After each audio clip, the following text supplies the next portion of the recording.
Hello everyone, this is Namrata Golian and in today's class we will proceed the chapter Principles of Management. Under Principles of Management we will do the Taylor Scientific Techniques of Management. इससे पहले हमने जाना था Taylor scientific principles of management और आज की class में हम जानेंगे साइंटिफिक टेक्निक्स ऑफ मैनेजमेंट. सबसे पहले टेक्निक्स डिस्कस करने से पहले हमें ये जानना होगा how principles are differ from techniques, या ये कह लो how techniques are differ from principles. Principles क्या होते हैं? Principles are general guidelines. और टेक्निक्स क्या होती है? Techniques are the methods, scientific methods that can improve your efficiency to bring your production more. There are 8 techniques. First is the functional foremanship. Second is the standardization and simplification of work. Third one is the method study. Fourth one is the motion study. Fifth one is the time study. Sixth one is the fatigue study. Seventh one is the differential piece-weight system. And the eighth one is the mental revolution. सबसे पहले हम discuss करने वाले हैं functional foremanship. Foremanship क्या होते हैं? Foremanship are the lower level managers. इसे हम सुपरवाइजर भी कहते हैं. According to the Taylor's approach, यदि पूरी ऑर्गेनाइजेशन के अंदर एक ही सुपरवाइजर होगा तो वो बहुत ज्यादा उसका वर्क हेक्टिक हो जाएगा और वो ऑर्गेनाइजेशन को मैनेज नहीं कर पाएगा.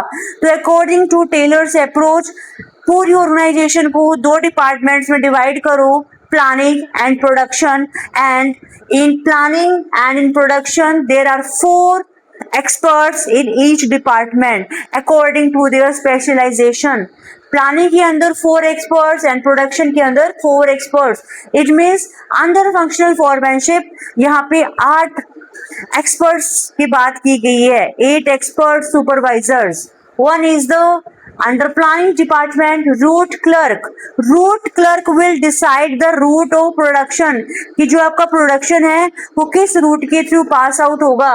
Instruction card clerk provides instructions to workers जिससे वो वर्क स्मूथली कर सके.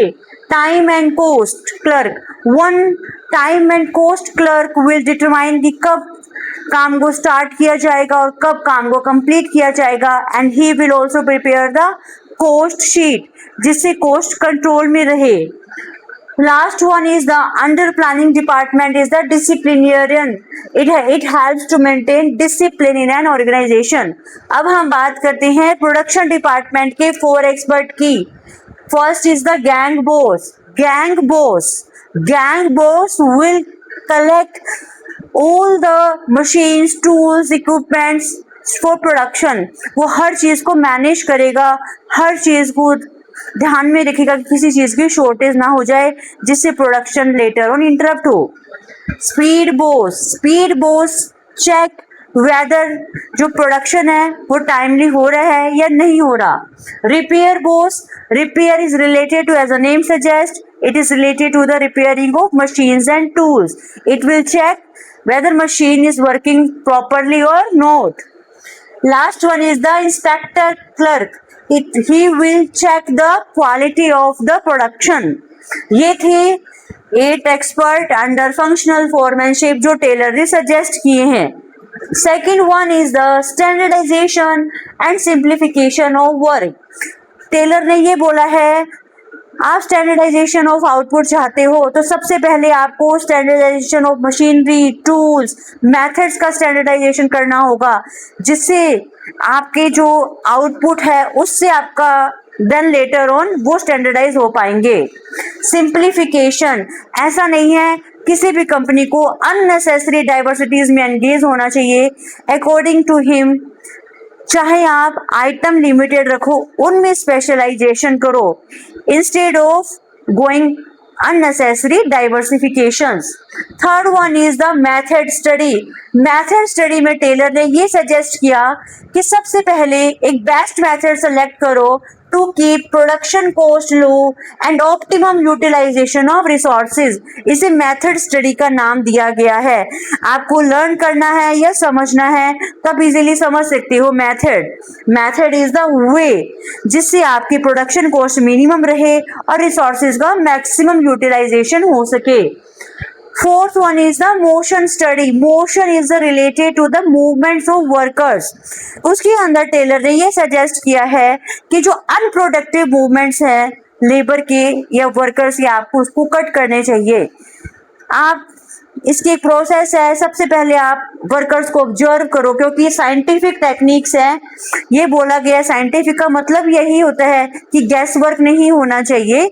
There should be a scientific, it should be based on experimentations. Motion study में यही बोला गया है कि हर वर्कर के मूवमेंट को एनालाइज करो। आप ये देखो कि उसके मूवमेंट्स में कितने प्रोडक्टिव मूवमेंट्स हैं, कितने अनप्रोडक्टिव मूवमेंट्स हैं, और आपको अनप्रोडक्टिव मूवमेंट्स को कट करने की ट्राई करनी चाहिए, जिससे ऑर्गेनाइजेशन में एफिशिएंसी आएगी।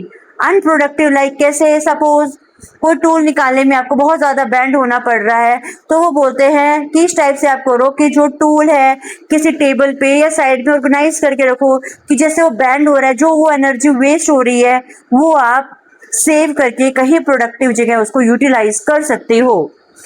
Fifth one is the time study.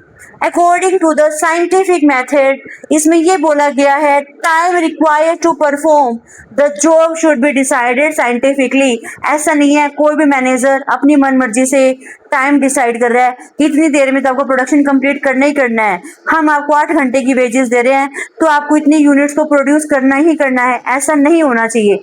It should B scientifically जज कि वो 1 घंटे में कितने यूनिट्स प्रोड्यूस कर सकता है, उसके अकॉर्डिंग टारगेट सेट होने चाहिए। तभी बोला गया है time required to perform the job should be decided scientifically. जो मेन फोकस है वो साइंटिफिकली वर्ड पे है। अब आती है fatigue study. Fatigue study related to the rest of workers. ये सब जो स्टडी है एक तरीका है ऑर्गेनाइजेशन में एफिशिएंसी ब्रिंग करने का। इसके अंदर ये बोला गया है कि आप ये देखो कि कोई भी वर्कर है, आप उनको अच्छे से ऑब्जर्व करो वो कितने टाइम में रेस्ट डिमांड कर रहे हैं, या वो कब थकने लग जाते हैं, कब वो काम करना कम स्टार्ट कर देते हैं। आप हर चीज को ऑब्जर्व करो, फिर आप उसके हिसाब से रेस्ट इंटरवल्स डिटरमाइन करो। आप प्रॉपर रेस्ट इंटरवल्स या सब समझ लो व्हाट आई वांट टू से। इट मीन्स कितनी देर में रेस्ट चाहिए, कितने टाइम का रेस्ट चाहिए, ये सब आप पहले से डिटरमाइन करो। तो इससे क्या होगा कि वर्कर्स की एफिशिएंसी ऑटोमेटिकली इंक्रीज होगी। ऐसा नहीं है कि आप उन्हें प्रेशराइज कर रहे हो, आप उनको ये फटीग की बिल्कुल भी वैल्यू नहीं कर रहे हो। ऑब्वियस है, ह्यूमन बीइंग है तो काम करते करते तो वो थक जाते हैं, और हर की एफिशिएंसी भी अलग अलग ही होती है। Seventh one is the most important technique is the differential piece wage system. ये बहुत इंपॉर्टेंट है और इसका टेलर का बहुत पॉपुलराइज टेक्निक है। Under differential piece wage system ये एम्फेसाइज किया गया है paying different rate of wages for efficient and inefficient employees. इसके पीछे लॉजिक ये है कि जब एफिशिएंट एम्प्लॉइज को ज़्यादा वेजेस मिलेंगे तो इनएफिशिएंट जो एम्प्लॉइज हैं वो एफिशिएंट कैटेगरी में आना चाहेंगे, एंड जो एफिशिएंट है वो एफिशिएंट ही रहना चाहेंगे। इससे ऑल ओवर क्या होगा कि जो ऑर्गेनाइजेशन में है वो एफिशिएंसी अपने आप ही बूस्ट हो जाएगी। Understood? Last one is the mental revolution. According to this technique, change in mental attitude of management and worker towards each other. इसमें वर्कर और मैनेजमेंट का एक दूसरे के प्रति एटीट्यूड चेंज करने का बोला गया है। जनरली हम जानते हैं और हम खुद भी ऐसा ही सोचते हैं। मैनेजर सोचता है कि जो वर्कर है वो कामचोर है, लीनियंट है, इक्विपमेंट्स को डैमेज करता है और बिल्कुल भी ऑर्गेनाइजेशन के प्रति वफादार नहीं है। और वर्कर क्या सोचता है कि मेरे को बहुत ज़्यादा एक्सप्लॉइट किया जा रहा है, बहुत ज़्यादा वर्क का प्रेशर है और मैं अंडर पेड हूँ। ये कुछ साधारण सी अवधारणाएं हैं। वो बोलते हैं, टेलर सजेस्ट करते हैं कि इससे क्या होते हैं, कन्फ्लिक्ट अराइज हो जाते हैं। So we should develop cooperation and harmony between each other. ये एटीट्यूड एक दूसरे का जो मेंटली है वो चेंज हो जाना चाहिए। इससे ऑर्गेनाइजेशन का एनवायरनमेंट अच्छा होगा एंड ऑर्गेनाइजेशन के ऑब्जेक्टिव है वो इजीली अचीव होंगे।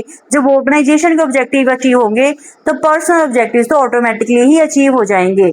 स्टूडेंट्स, हमने आज की क्लास में फोकस किया है टेलर्स के scientific techniques, scientific methods of management to bring efficiency in management.